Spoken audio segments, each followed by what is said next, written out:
Module 2, Overcome Fear. What's holding you back? While the specific answer to that question is different for all of us, it all comes back to a fear of some kind. To truly rise above, we must learn how to overcome fear. In this module, Nick shows us some practical approaches to overcoming fears. He'll discuss topics like the 2 main categories of fear, the 4 most common types of fear, and a hidden fear so many of us don't even consider. Have your worksheet for this module printed out and ready. Here's Nick with Module 2, Overcome Fear. I'm so thankful you're here with me to experience this course. You're here to rise above the limits and expectations of others and even those you have put on yourself.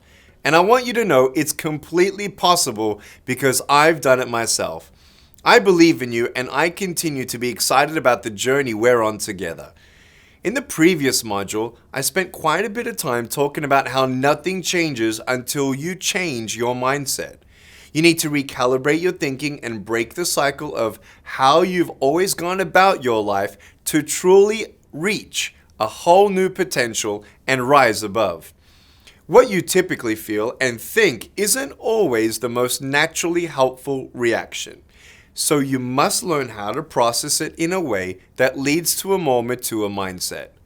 One concept I mentioned previously is the concept of overcoming fear. Overcoming fear is such an important step that I want to dedicate an entire module to it. So why is it so important to talk about overcoming fear? Well, as I've already told you, I don't see my lack of limbs as a disability, although it's common for others to categorize it that way.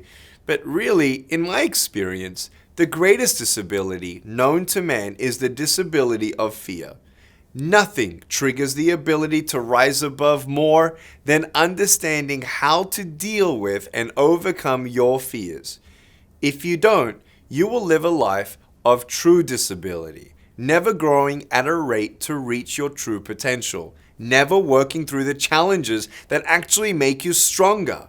Fear can be crippling. Did you know that scientists claim you are only born with 2 fears? The fear of heights and the fear of loud noises? That's it. Every other fear in life is learned. And I find that encouraging because anything that can be learned can be unlearned, right? Realistically, you must accept that fear is inevitable and unavoidable. Let's be honest, the world at times can be a scary place. But here's what I know. The fears about your future are almost always much scarier than the future itself. The reality you imagine is scarier than reality in itself sometimes. The goal is not to avoid fear, but rather to recognize it, deal with it, and overcome it. Fear may slow you down from time to time, but you cannot let it stop you. Why? Because fear impedes progress. Fear causes you to believe things that are false and can put you into self-sabotage mode. Until you face your fears, it is doubtful you will move forward. At best, you will move forward so slowly that it hardly feels like movement at all. Let's start by understanding the 2 basic categories of fears.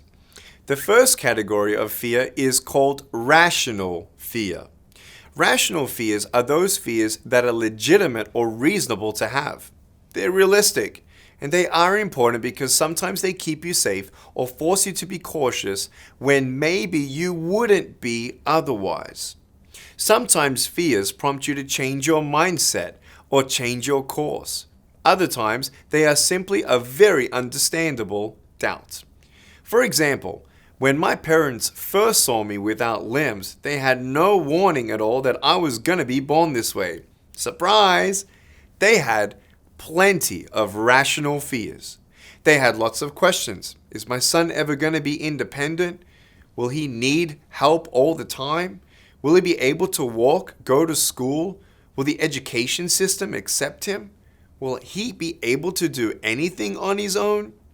Since I was their firstborn, it was rational to also wonder if other children they may have would be the same as me. No one would blame my parents for having these questions, right? And in fact, No one could have answered those questions at that time because really the only answer of them was, I don't know. Doctors, experts, family, and others could all speculate, including me. But the simple truth is no one knew if I would ever walk or go to school, and only time would tell. And this is an important lesson. You see, it's good to be aware of these rational fears, but you can't let them define who you are. Don't let them dictate the actions you take. You must rise above them. Otherwise, these rational fears turn into irrational fears, which brings me to the next second type of fear, and the much worse one.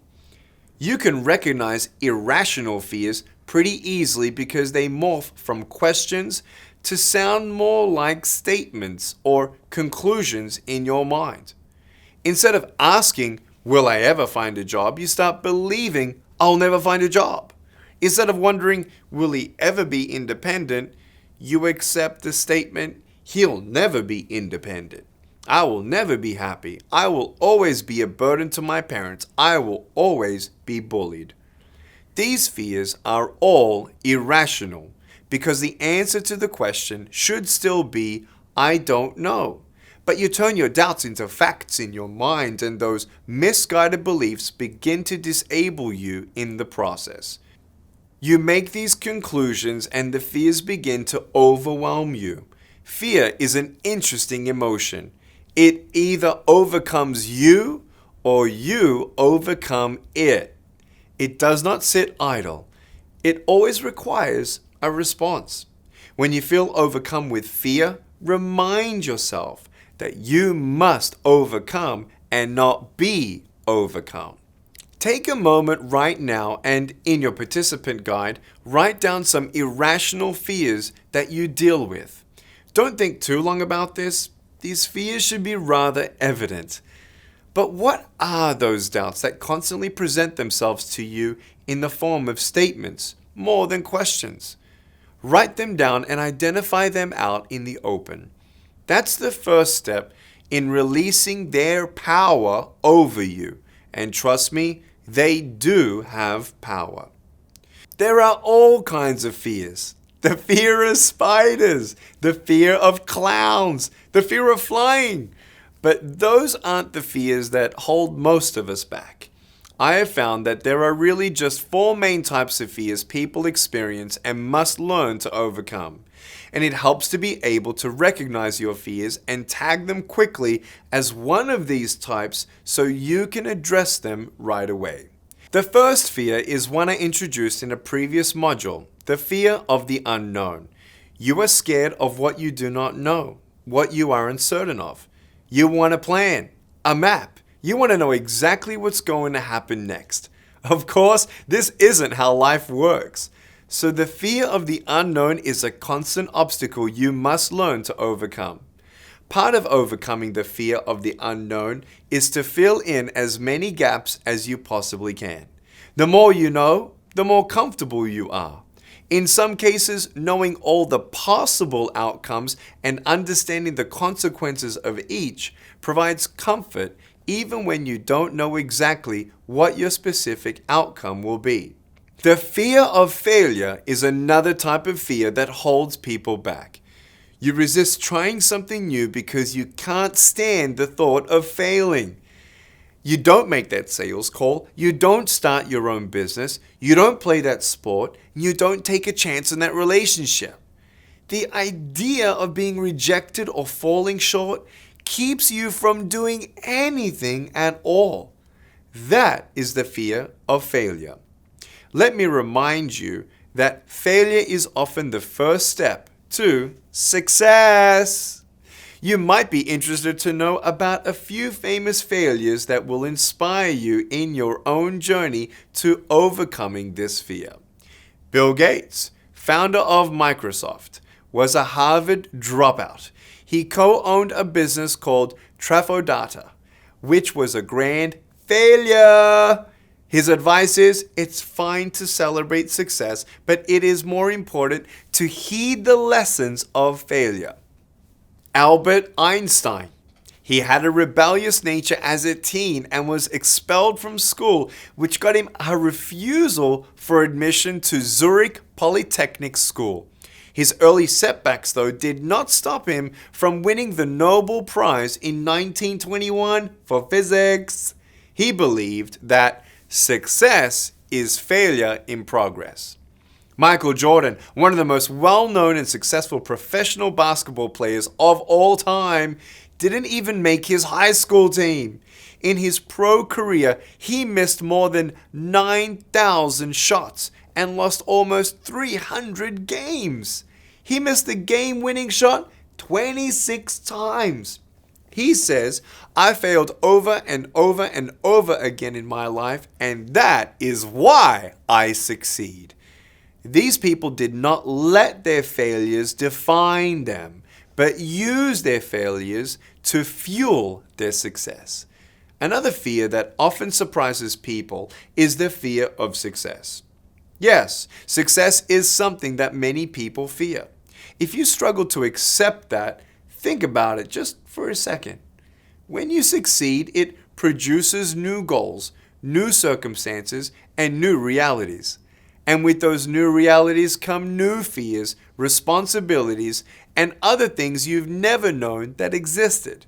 You succeed in your business, so more people want to work with you, and you fear living up to your own hype. You succeed financially, so you purchase a bigger home, and you fear making the payments. As your career takes off, it requires you to spend more time away from home, and you fear losing touch with your family. You fear you aren't ready for the new level of success. New fears constantly present themselves in life, even for the most successful people. As your life gets stretched in new ways, you find yourself constantly fighting for your equilibrium again and again. I do too. Look, I want you to know something. These fears can run rampant if you don't create a process for handling them appropriately. While it is important to handle your fears on an ongoing basis, I found it helpful to take a deep look at my fears every 6 months and make sure I'm not letting a fear of any kind hold me back. Here is what I do. Every 6 months, I get 7 whiteboards to write down with a marker in my mouth the 7 different areas of my life. First, my spiritual. Next, my family. Third, my personal. Fourth, my nonprofit. Fifth, my for-profit projects. Sixth, passion projects. And 7, philanthropic dreams. I want you to know that all those 7 areas of my life is what Nick thinks about every single day. It doesn't mean that I put action points on everything and run with everything, because I find myself as a visionary taking on too much and taking on more than I can handle. But trying to figure out, though, what is important and prioritizing it and making sure what can I delegate that I haven't delegated yet. How can I be a better leader to my team? What is that dream of philanthropy? What does it even look like? Because you never know what you're going to be able to do until you start dreaming about it. That is what I love to do. When I think of the visionary part of my life, I love seeing it on a whiteboard. But then what you got to understand is not letting the good and excellent things of life take you away from the most important things of life. And that recalibration for my mind is broken down in those 7 areas where I make sure that my faith and family come first. Going through this process highlights many different things in my life.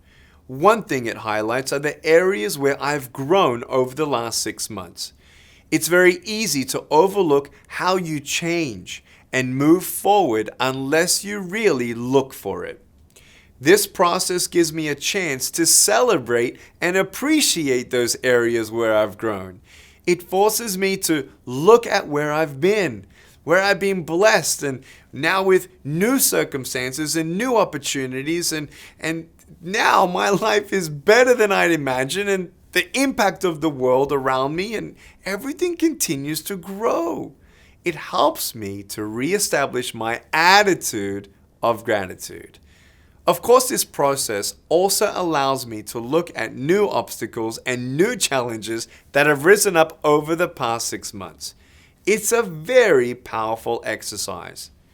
Look, it doesn't have to be whiteboards. It can be a workbook or even written in the notes section of your mobile phone. The most important thing is that you need to write them down because it will help you make action steps. Finally, as I go through this assessment, I also ask myself what fears are present in my life. What am I scared of in this area of my life or that area? What are the unknowns? Am I fearing any failures? Is my success in other areas actually sparking new fears in my life? Why do I do this? Because overcoming fear is critical to rising above my current circumstances and reaching my goals. The first step in overcoming fear is to stare it right in the eyes and call it out. Too many people ignore their fears, hoping they will just go away. But let me tell you, these fears can grow to an enormous size until you deal with them. List out your fears one by one and then categorize them. Is it rational or irrational? Let rational fears prompt you to go to action and let that plan of action crush the irrational side of your fears. I find you can use your fears to either motivate you or paralyze you. To rise above your fears, you must be disciplined in calling them out. You can overcome your fears, but first you have to identify them. Ask yourself, is it a fear of failure? Anything worth doing in life comes with a certain amount of risk and failure. I get that. But here's a little secret. I failed many times in my life and I will fail again in the future. And you will too. Sometimes you simply fall short of what you wanted or even what others expected. It happens. You must look at failure as a step that closely links to achievement. People often mistakenly think that achievement and failure are totally opposites, but they're not. The opposite of achievement is stagnation and complacency. In other words, doing nothing. And that's what the fear of failure drives you to. You don't take that next step because you fear the results. So you do nothing, which guarantees that you will achieve nothing. One of the most incredible experiences of my life was surfing with Bethany Hamilton in Hawaii on Waikiki Beach. It was just unbelievable, the experience. I mean, I've had some thrills, but I tell you, I wasn't so thrilled about the spills that really could have happened. It was also nerve-wracking because the whole beach was watching me trying to get up, a limbless guy trying to get up on a surfboard. Well, that's entertaining. And so like the pressure to perform and making sure that I could do this was like, woo! So Bethany's like, don't worry, just put your hands up. She has a great sense of humor. I love it. But man, they strapped to the board this pile of towels and sticky taped it to the board, and then they had me on my tummy and they pushed me into the wave. And then when I'm in the wave, if the timing's right, I had to use my head to get my whole body up from that lying down position. Well, I tell you, I fell and I fell and I fell and I fell. And I tell you, I was even looking at those rocks. I'm like, hey, you guys are going to like swim after me, right? Because I'm just going to go where the wave takes me. And I may not go on a surfboard, but that wave may just take Nick down straight to the rocks. And I'm like, let's try this. I fell down once, twice, 3 times, 4 times. And you could start seeing the whole beach just stop because they're counting. And I'm like, I know, but I'm going to do this. I'm going to do this. Bethany's like, don't worry, you got this. You see, no one knows that the G-force when you're going forwards on a surfboard, it's actually harder. It's already hard to get up just with your head without arms and legs. You try it. But man, when you're even on that wave, it's even more difficult. Finally, on the 15th time, I get up and the whole crowd goes wild. Yeah, rock on. I'm like, yeah. Bethany's like, yeah. And I'm like, what do I do now? And that's when like, oh man, it's like, woo. What an experience that you have to push through the fears. You have to push through the failures. And yeah, sure, I had a choice to give up and maybe say, you know what, let's do it another day. But man, am I glad that I had the encouragement around me to keep on going. And that's what I want to be for you. I want to be the encouragement to keep you going. One of the most critical steps in reaching your goal is to overcome fear. I want you to know that you can overcome fear, and there is a tremendous freedom that you will experience when you can finally let go of your fear and take chances. I don't want you to, think all of a sudden, well, I'm going to be a risk taker, and that you're going to ignore all the fears in your life. No, that is not what we're trying to do. This is a process, and it requires you to intentionally change how you deal with fear. I wish I had a tried and true formula for you to overcome every single fear.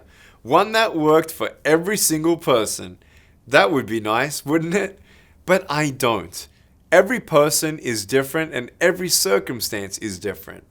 When it comes to fear, my best advice is this. Simply choose to do something. Don't ignore your fears or do nothing about them, hoping they will just fade away. Commit to identifying them and then doing something about them. I believe it's the act of taking action rather than the action itself that can have the greatest power over your fears. Ask yourself, what's the worst thing that can happen?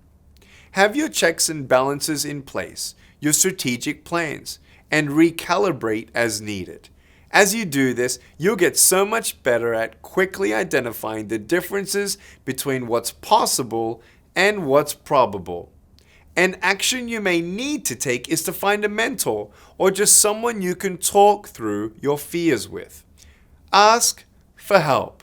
I've had to ask for help all my life, and I know it can be hard and it can sometimes be the last thing you want to do.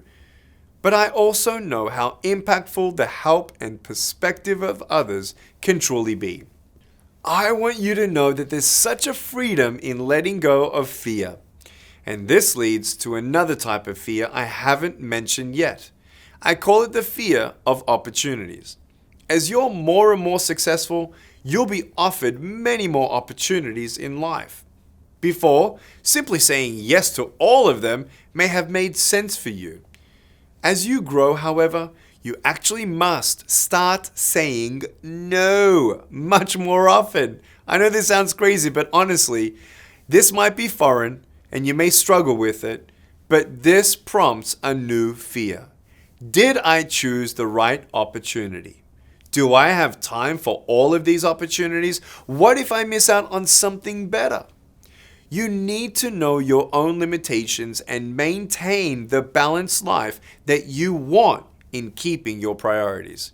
We will speak to this fear a bit more and how to handle it in another module. For now, just be aware that this can be a very crippling fear in itself. I want you to believe this. You don't know what you can achieve until you try it. No one could have ever guessed that I would have achieved what I have, and I believe there are achievements for you to still reach that no one thinks you can reach. I believe that many people never become successful because they never try, and many never try because of fear. I want to help you. I want to encourage you. I want to empower you to be rational in your thinking.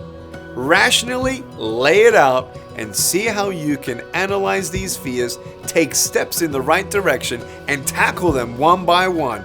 Just like I have, I know that you too can rise above your fears. Can you see how the beginning of your journey to rise above focuses first on letting go of whatever is holding you back? That's what we want for you. Let's start exploring how this can play out in your own life. grab your worksheet and start making your way through the reminders and exercises.